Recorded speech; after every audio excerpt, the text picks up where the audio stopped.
एक दिन भगवान भोलेनाथ मैया पार्वती से भांग मांगते हैं कि ये गौरा बड़ा जोर से भूख लागल बतनी भांग पिसदा न। तो माई पार्वती कहत रही कि देखी आप तो भांग खा करके अपनी दुनिया में मस्त हो जाते हैं, लेकिन कभी आपने सोचा है कि पूरे परिवार का हाल क्या है?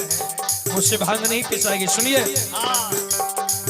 और शादी के लाइल बड़ भांग पिसे खाती, शादी के लाइल बाकी भांग पिसे खाती,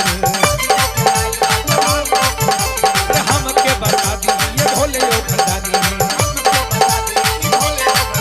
अरे हम के बता दीजिए भोले यो खजानी। माई पार्वती जी रूस गई कि हमरा से भांग ना पिसाई। तब भोलेनाथ, तो भगवान भोलेनाथ लगले मनावे कि ये गौरा काहे रुसल बाड़ू?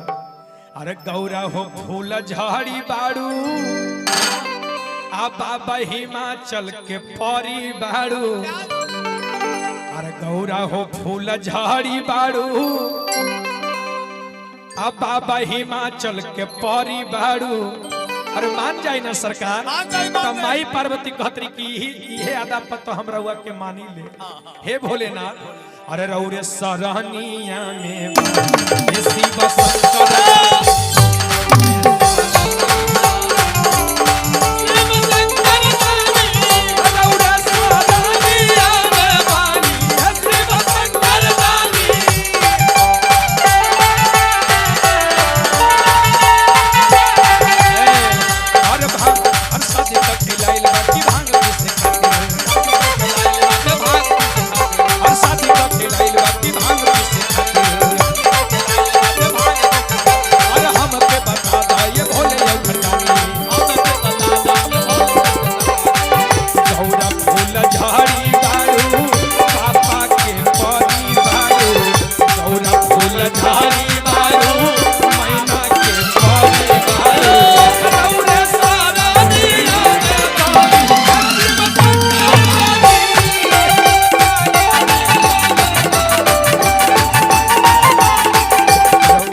शंकर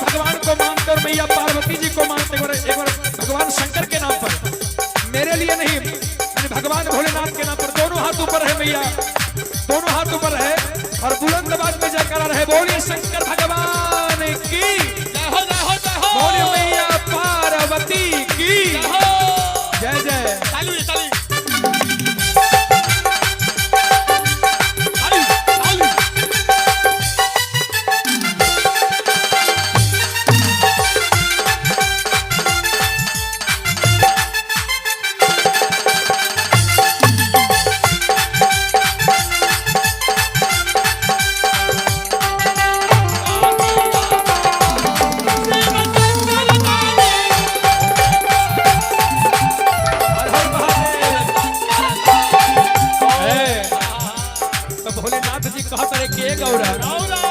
मिस्टर सुदामा जी की तरफ से बहुत बहुत प्रेम निछावर शंकर भगवान के भजन पे।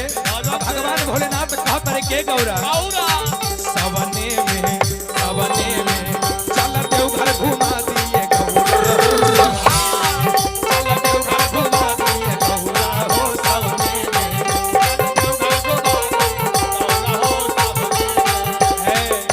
मैया पार्वती कहत रहे कि तू बड़ा चालू हो, खातिर कहत रहा हमरा के मनावा भेटर है, हमके मनावेला तू फुलावे से।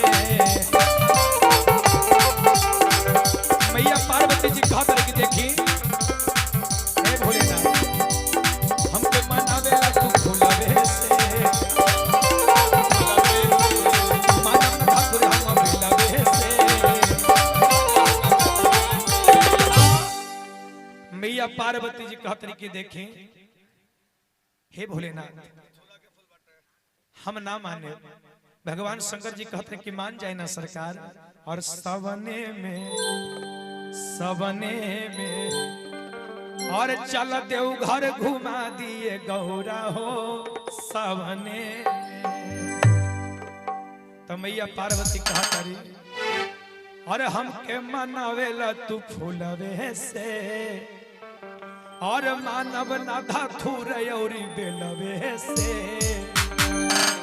हम ना माने तुम भगवान भोलेनाथ कतरे गौरा मान जाना। हे गौरा अरे गौरा हो फूल झाड़ी बाड़ू मैना के परी बाड़ू।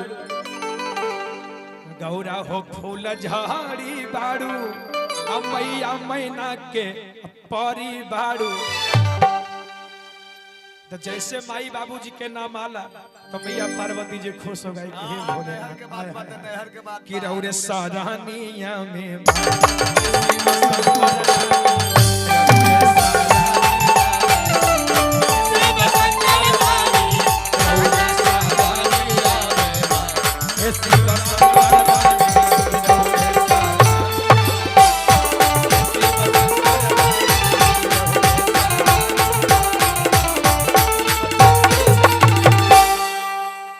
शंकर भगवान की जय हो।